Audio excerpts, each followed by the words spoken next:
Okay, we've looked at some of the conventions of sonnets, and we're going to now apply those to one of the sonnets by a woman of the 19th century, Elizabeth Barrett Browning, in her sonnets from the Portuguese. She wrote this series of sonnets to her boyfriend, really, of the time, Robert Browning. He was courting her.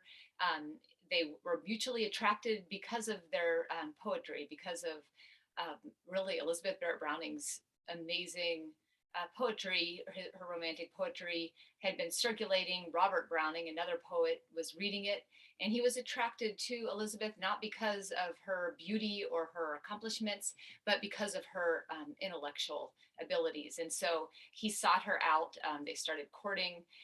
And so Elizabeth Barrett Browning started writing these sonnets to Robert Browning. But the sonnets weren't actually published until after she was married, after the two of them eloped. Um, then they published these sonnets, which is kind of a cool little story because if she had published these as a single woman, she probably wouldn't have been able to get away with it. So let's look at one of those sonnets. I'm going to share my screen with you so we can look at it together. Um, so this is Sonnet 22, and we're really going to be looking at gender roles and stereotypes of the 19th century, and how Elizabeth possibly subverts some of those gender roles, or maybe she plays along with them. I'll let you make up your mind about that.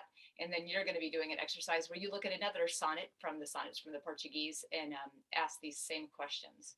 So this sonnet, if you remember, when we talked about the Wordsworth sonnet earlier, we talked about how the women really in the 19th century were portrayed in poetry as an angel on a pedestal. They were supposed to be pure, a garter of the home, a garter of the purity of the home. And they were supposedly, according to doctors at the time, they weren't supposed to feel any kind of sexual desire at all. The entire reason they got married was just to propagate the species, to have children. And also, it was considered taboo to pursue intellectual pursuits. There's actually a quote by a doctor that if a woman spent too much time in academic study, her ovaries would dry up and she would become just a dried out prune. And so this is the kind of society that Elizabeth Barrett Browning was living in. Of course, she was completely different than many of the women around her. She taught herself actually to read Greek, Hebrew, and Latin as a young woman. She read her father had an extensive library and she read all of his books, many of them in the original language. She even did some translation. And then she started to write in the form given to society by males. She started to write sonnets, and we're going to look at one of those sonnets here. This is the Wordsworth poem. And just a quick review. Remember, the words we looked at in the Wordsworth poem describing this woman, this perfect woman, were things like phantom, an image, a spirit, a creature, a machine, even a spirit, and angelic. So all of these are written to this just ideal woman, just perfect, sits on a pedestal, and the man's job is to warn, to comfort, to command. And then along comes Elizabeth Barrett Browning. And she says in her sonnet number 22, I'm going to read it to you first, and I want you to listen for the rhyme scheme. We're going to just talk about that a little bit, what kind of sonnet this is, and then what the sonnet tells us about Elizabeth Barrett Browning. When two souls stand up, erect and strong, face to face, silent, drawing nigh and nigher, until the lengthening wings break into fire at either curved point, what bitter wrong can the earth do to us that we should not long to be here contented? Think. In mounting higher, the angels would press on us and aspire to drop some golden orb of perfect song into our deep, dear silence.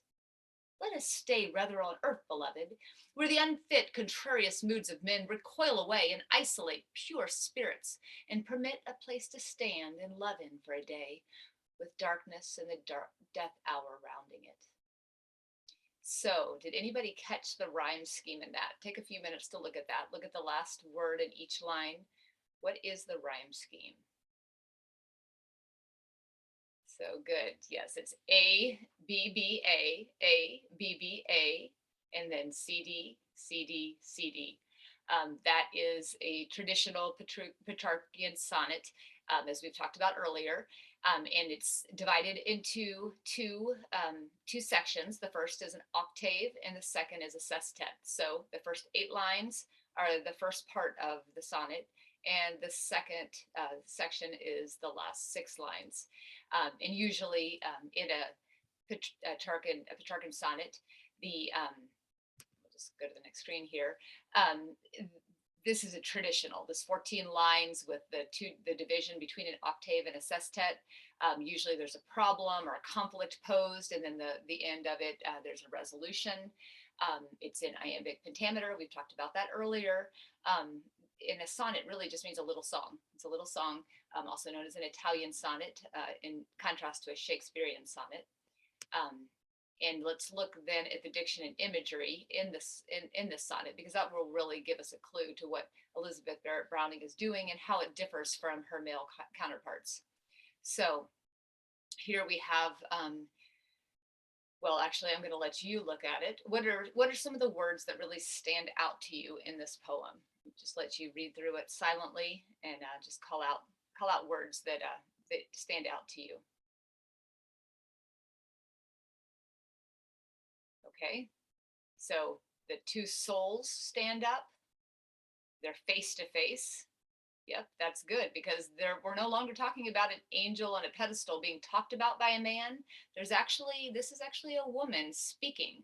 She's speaking about her love. So she is the speaker in the poem, and she is also the object of love in the poem. And so that puts her in both the traditional male and female roles in the poet. So instead of being up on a pedestal where she's being gazed at as sort of an angel, she is face to face with this man that she loves. And as they get closer and closer, guess what? Their lengthening wings break into fire. That's a little bit, erotic language for a woman to be speaking, especially an unmarried woman. And if you look closely, you'll see some other language that could point to maybe something that isn't that speaks to sexual desire, which wouldn't have been okay for an unmarried woman of the time. Let's keep going. What else do you see in there?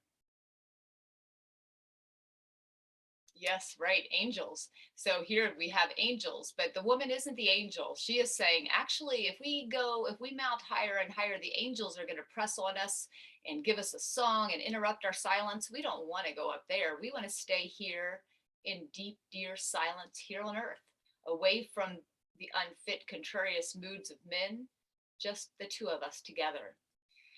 So this is a very different sonnet than the sonnets by the men that we've looked at earlier. And so she's asking, yes, a place to stand and love in for a day. And anybody have an explanation for that last line? Yes, that darkness and the death hour, right? So this is a common theme in poetry, that carpe diem, live for the day. Tomorrow we die. Darkness is and death is coming, so let's seize the day. And so Elizabeth Barrett Browning is speaking into that, but she's speaking that as an equal to her lover. The two of them are face to face. They are making their plans.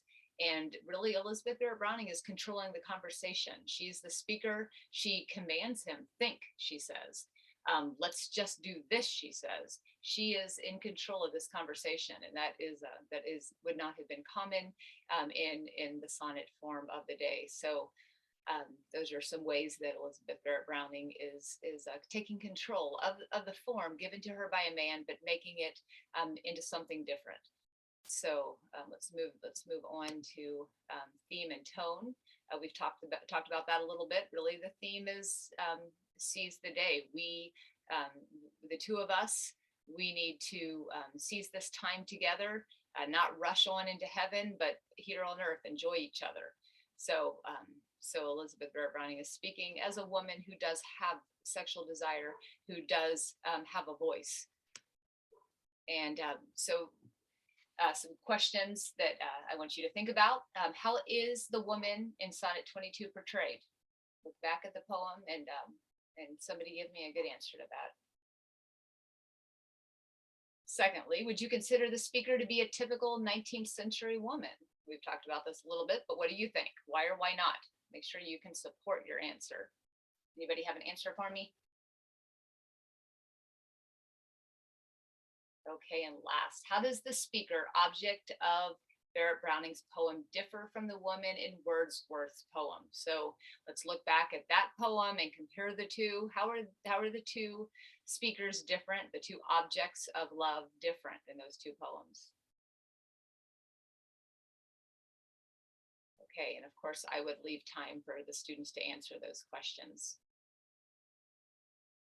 I'm going to come back here, and that is my quick demonstration video of how I would apply this part of the learning.